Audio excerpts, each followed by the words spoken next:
Hi, my name is Sam and welcome to Mox Cube. Today we're going to go over new cards from the set Ikoria, Lair of Behemoths. My cube is a 720 card powered cube.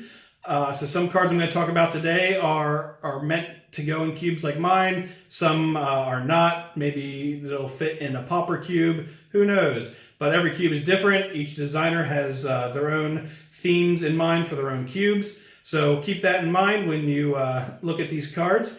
But I'd like to get started with a couple cards from Commander 2020. There's only two cards I picked out of the bunch that were new that I thought were interesting for possible cube play. So we'll start with Virge Rangers. It's a creature, human scout. It's 3/3 for 2 and a white. It has first strike. You may look at the top card of your library at any time.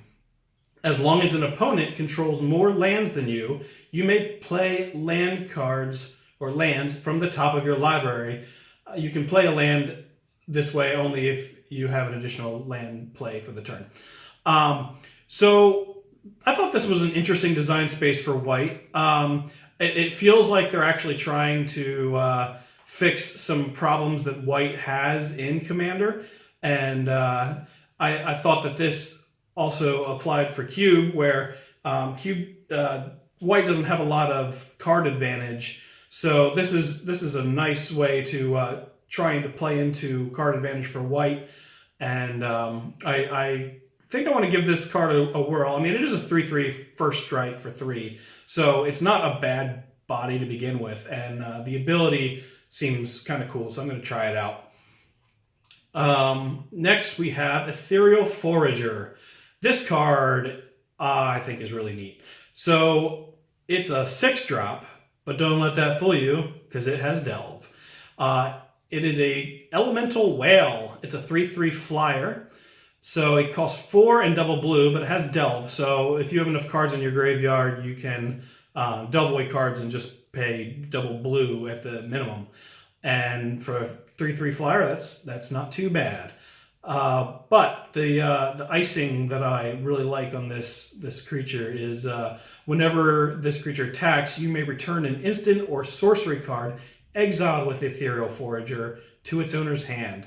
So not only are you getting a cheap 3/3 flyer, but it's also going to essentially draw you cards that you've already played this game, as long as they're instants or sorceries. So I think that's pretty cool, and I'm looking forward to trying it out in my cube. That was it for Commander 2020. We will move on to Ikoria cards now. Firefinder is the first one up. For 3 generic mana, you get a Fox that is a 1/1 Vigilance. Whenever Firefinder enters the battlefield, you may search your library for a basic land card, reveal it, put it into your hand, and shuffle your library. So it's essentially the same as Pilgrim's Eye, except instead of flying, you have Vigilance, and although it is still colorless, it is not an artifact. So this is a common, so Pauper Cubes will probably like this card if you are looking for a more generic colored land search. I don't know if I'll run this card in particular, probably not, but I just thought it was an interesting option that you might want to know about for your cube. Next, we have Luminous Brood Moth, or Mothra, Supersonic Queen. Yes, that's where magic is. Anyways, Luminous Brood Moth.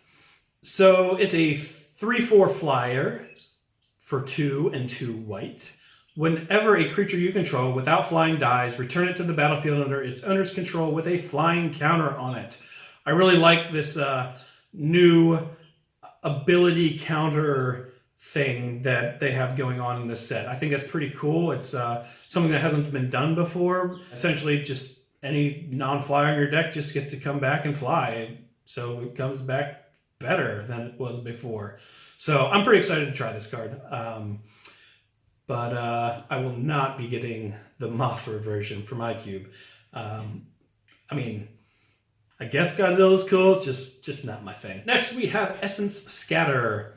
Now, if you are already running Essence Scatter in your cube, This is your reminder that now there is a much cooler Essence Scatter with Seb McKinnon art. Or if you're running Remove Soul, you can take it out and have a sweet Essence Scatter with Seb McKinnon art. Yeah, I know it's not a new card, but that's my little bit. So next we have Keep Safe. It's a instant for 1 and a blue. Counter target spell that targets a permanent you control and draw a card. I don't see anything wrong with running this card. It's replaces itself. It counters something that they're probably when your opponent's trying to destroy something you have. I think it's kind of cool. Of 1 mind, 2 and a blue. Draw 2 cards. Sorcery. This spell costs 2 less to cast if you control a human creature and a non-human creature. So this is essentially your reminder that if you're running Divination in your cube, this is strictly better, so why not replace it? Heartless Act. 1 and a black. Instant. Choose 1. Destroy target creature with no counters on it, or remove up to 3 counters from target creature. So this might be the closest we've gotten to just straight up destroy target creature for 2 mana. There have been other variations, obviously, with destroy target non-artifact creature or destroy target monocolored creature or whatever, but this will hit a lot more things than any of the previous variations of a 2 mana kill drop, in my opinion.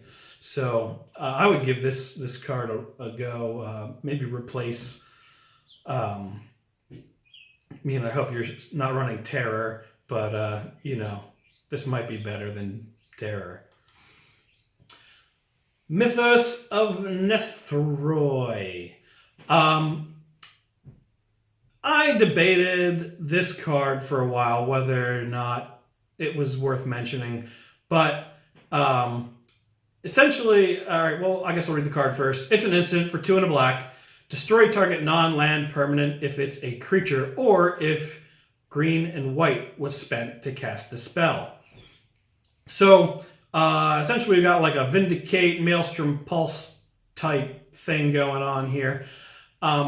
Yes, it is in 3 colors, which is why I hesitated. But for 2 and a black, it does just hit a creature, and it's real easy to splash into any deck. And if you happen to be playing green and white also, it's really, really good. So, yeah, you judge on your cube whether or not you want to put this in and whether or not you have space for it. My card's 720 cards. I've got a lot more room to play with, so I'm probably going to try this one out and see how I think it plays. Fire Prophecy. All right, so I thought this card was really cool. I know it's not really that exciting, but I thought it's cool. So this is a common instant for 1 and a red. Fire Prophecy deals 3 damage to target creature. You may put a card from your hand on the bottom of your library. If you do, draw a card. So this reminded me a lot of like Thrill of Possibilities, where you can discard a card and draw 2 cards. But instead, this one has removal for a creature, and you can discard a card and draw another card. So you can still get that red looting ability. Although there are a couple things that could have made this a lot better, obviously, if it was 3 damage to any target instead of just target creature, or if instead of tucking a card on the bottom of your library, it allows you to discard it, because obviously discarding cards to the graveyard tends to be better than tucking them on the bottom of your library. So despite that, I thought that the card was really cool. It covers an area that hasn't really been covered before in red, where it's both removal and a looting ability. And it's an instant speed. I almost expected this to be a sorcery when I first read it, and then I was surprised it was instant. I'm like, oh, well, that just makes this card that much better. So I like it, and I am going to try it. And yeah, if you try this card out, let me know what you think, because I'm pretty excited for it. Forbidden Friendship. This is a sorcery for 1 and a red. Create a 1/1 red dinosaur creature token with haste, and a 1/1 white human creature token that does not have haste. So this is strictly better than like Dragon Fodder or Kranko's Command. However, like in a vacuum, it's strictly better. However, if you're running cards that care about goblins, like Siege Gang Commander, maybe you don't want to replace your Kranko's Command. I run Kranko's Command and cards like that for token decks or sacrifice decks, or like a Perforos God of the Forge deck.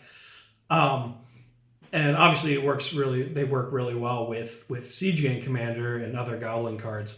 But yeah, I'm not going to be replacing it because I like the Goblin cards better. But I just wanted to bring it up and bring it to your attention in case you really like having a lot of token creating cards in your deck in red. Luca, Copper Coat Outcast. So this is a Planeswalker for 3 and double red. Comes in with 5 loyalty. +1, exile the top 3 cards of your library. Creature cards exiled this way gain. You may cast this card from exile as long as you control a Luca Planeswalker. -2, exile target creature you control. Then reveal cards from the top of your library until you reveal a creature card with higher converted mana cost. Put that card onto the battlefield, and the rest on the bottom of your library in a random order. -7, each creature you control deals damage equal to its power to each opponent. I thought this card was pretty cool. The first ability, letting you do the red draw. I forget, what do they call that? The temporary red draw thing. But it extends it, for as long as you control the Planeswalker. It's not just till end of turn like most of them. And the fact that you get 3 cards, I guess it's only, let's see. Yeah, you can only get creature cards, but still, out of 3 cards, you're probably going to be hitting one. And then the second ability, being able to, what do they call that? Ability or polymorph. Being able to polymorph and guarantee you're going to hit a bigger creature. That's kind of cool. So, I think it's worth giving this card a shot. So if you try this one out, let me know what you think of it. But I think it's pretty cool. Next, we have Shredded Sails. Shredded Sails is an instant for 1 and a red. You choose 1, destroy target artifact, or Shredded Sails deals 4 damage to target creature with flying, and this card has cycling for 2. This card kind of reminded me of a Braid a little bit. Now, I thought it was interesting because I thought normally when red deals damage, sometimes it excludes flyers. It's like deals damage to a non-flyer or whatever. So I thought it was interesting that this time they're targeting flyers. So I guess that's because it has some, red doesn't have a lot of cards with like reach, and doesn't have a lot of, besides dragons, doesn't have a lot of flyers. So I guess that makes sense to make some red flying removal. But the question is, does the cycling make this better than a Braid? Personally, I don't think so. I think being able to hit any creature, not just a flying creature, is always going to be better, and you're probably going to always have a target. So I don't think I would replace a Braid for this card, but I don't think this is a bad card. It's still versatile, and if it seems to be useless for the first 2 abilities, you can always cycle it away. So I think this is a good diverse cube card. I don't see anything wrong with it, but I would not go replacing a Braid. Next, we have Yadaro, Wandering Monster, also known as Godzilla Doom Inevitable. Yeah, so This is not a card for every cube. It's 7 mana. I'm playing it, and I'm going to be playing it in my cube because it just looks like fun. It's a legendary creature, Dinosaur Turtle. It is an 8/8 for 5 and double red. It has trample and it has haste. You can cycle it for 1 and a red.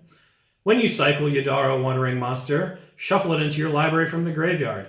If you've cycled a card named Yadaro Wandering Monster 4 or more times this game, put it onto the battlefield from your graveyard instead. So, honestly, the cycling extra ability probably isn't gonna come up too often. However, I like this card for my cube because this feels like a nice high-end mono red card that you can cycle away early if you draw it too early and need something else. Or if you're in that late game where your deck is fizzled out, you can drop this bad boy for 7 mana, and it is an 8/8 trample haste. That is a threat to be reckoned with. So I know it's not for everybody. I've got playroom in my cube to try it out, so I'm going to try it out. But I like this card. I think it's going to be fun. Vivian, Monsters Advocate. So this Planeswalker costs 3 and double green. Comes in with 3 loyalty. Has static ability. You may look at the top card of your library at any time. And you may cast creature spells from the top of your library. Let's see. +1. Create a 3/3 beast creature token. Put your choice of vigilance counter, a reach counter, or a trample counter on it. -2.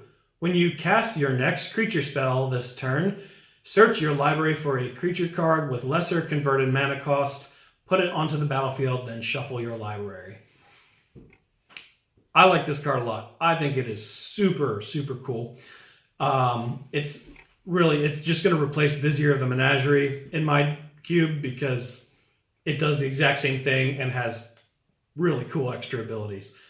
I like that the 3/3 beast gets an ability counter on it. So not only is it defending Vivian for you, it might actually have a useful ability like Vigilance where you can attack and defend Vivian. Or Reach. Yeah, Reach counter. You can block flyers. Yeah, to protect Vivian. Yeah, this card is cool. And then the -2 where you get to search stuff out. In a cube where you're only got 1 of everything, that's pretty good. That's really powerful. I'm really excited for this card. Now, Wilt. So for 1 and a green, we have an instant, destroy target artifact or enchantment, and it has cycling for 2. So in the past year, Wizards has been printing a lot of cards that have basically made Naturalize obsolete. Yeah. And the first one I noticed was from Modern Horizons when they printed Nature's Chant, which with the hybrid green-white mana essentially made Disenchant and Naturalize obsolete at the same time. And then they put Return to Nature. I guess this one was technically first. In War of the Spark, I was thinking of the Throne of Eldraine one. I forgot about the War of the Spark. Then they Return to Nature, which gave an additional option of exiling a card from a graveyard. And then they printed... Or was that it? That was it. Okay. Oh, yeah. And then they printed this new one with cycling. So, yeah. If you're still playing Naturalize, you probably shouldn't be. There's better options now, including this new one called Wilt. All right. Now, this is probably my favorite card to come out of Ikoria. And I'm a little biased because I run a Is It Delver deck in Legacy. And my build is prowess based. Well, Sprite Dragon just fit perfectly in my Legacy deck, and I was really excited to see this card printed. So Sprite Dragon costs blue-red for a fairy dragon that's a 1/1 flying haste. Whenever you cast a non-creature spell, put a 1/1 counter on Sprite Dragon. So if you're running counter spells in your deck, this buffs it up. Every time you play a counter spell, you get a +1/+1 counter on this guy. Running burn spells, same thing. So yeah, if you've got room for blue and red, for a blue-red card, I highly recommend this one. It just looks like fun. All right. Yeah, Loras. Loras of the Dream Den. So this card is called a Ruckus. This is a 3/2 Cat Nightmare legendary creature for 1 and hybrid black-white, hybrid black-white. So it's lifelink. During each of your turns, you may cast 1 permanent spell with converted mana cost 2 or less from your graveyard. It has the companion ability, the highly discussed companion ability. Each permanent card in your starting deck has converted mana cost 2 or less, and you can have this as your companion outside the game, and you can cast it from outside the game. As companion was kind of designed with like draft and standard in mind, I think in Cube this card's going to be fine. Honestly, it's going to be probably difficult in Cube to run it as your companion. Not impossible, but maybe difficult. It's still a good card as one of the 40 in your deck. So I like this card. I mean, obviously it's been discussed a lot and it's very powerful. But in Cube, I don't think it's overpowered in Cube. I think it's a fair card. I think the design, the companion deck restraints are enough to keep it in check. Yeah, I think this one's going to be okay and not too overpowered. Obviously, I have a powered cube, so a lot of my stuff's already crazy and broken. But if you think this is too much for your deck, or your cube, think it's too overpowered, don't run it. But I think it's balanced enough for cube. So speaking of companions, we have Lutri, the Spell Chaser. It's a 3/2 elemental otter for 1 and blue-red hybrid. Flash. When Lutri's Spell Chaser enters the battlefield, if you cast it, copy target instant or sorcery spell you control, you may choose new targets for the copy. The companion restriction is each non-land card in your starting deck has a different name. Obviously, this is a restriction that's really easy to meet in Cube. But I don't think the ability is so overwhelmingly powerful like Loras's that it shouldn't be played in Cube. I think this one's fine. Yeah, obviously it's just going to be straight up card advantage, but there's more broken things in my powered cube that I'm not worried about this. So once again, judge it on your own cube. Maybe this one isn't for you. I know there's a lot of hate on companions in general, but I think this is a fair one to play in cube, at least in mine. And then that brings us to Fiend Artisan. So it costs 2 mana, both of them hybrid green blacks.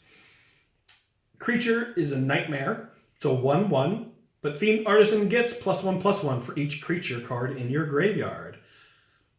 It has an ability of pay X and a hybrid black-green, tap, sacrifice another creature, search your library for a creature card with converted mana cost X or less, put it onto the battlefield, then shuffle your library. Activate this ability only time you cast a sorcery. So it's kind of like Birthing Pod, except you're paying the full cost for the card, and you can get anything depending on how much you pour into X. So once again, anything that searches stuff out in Cube is awesome because you're just playing a bunch of one-of creatures. And, and this can search out those key pieces you want. First thing I'd probably fetch out would probably be like Scribe Ranger, so I can do this twice in a turn if I want. So yeah, I like this card. I think it's really cool. Obviously, it's worth a bit of money, so I mean, I'm sure Commander players are going to love this card too. So I recommend this one for Cube. It's pretty cool. It has a new unique ability on it. All right, last but not least, we have the Triome lands. So each of these lands has 3 land types, and they have cycling for 3. I used to run the original come into play tap tri-lands in my cube, but I just felt like it made it too easy to play 4 and 5 colored decks. And I had multiple people in my cube that were always snatching up all the lands to play 4 and 5 color decks. And I decided to cut these out and limit that possibility so that it might free up a little bit of the lands and people wouldn't be trying to force 5 colors all the time. So I will not be putting these in my cube, but I do think they are good cards and worthy of being played in cube, especially since these are fetchable and cyclable. So I recommend it if you have a limited number of land fixing cycles in your cube. If you like this one, I recommend trying it. But personally, I'm not going to be putting it in my cube, but they are good cards. So that is it for today. If you think I missed anything, feel free to comment below and let me know what you think. And if you think I'm wrong about some of the cards that I really like, I'm not afraid to be criticized. Let me know.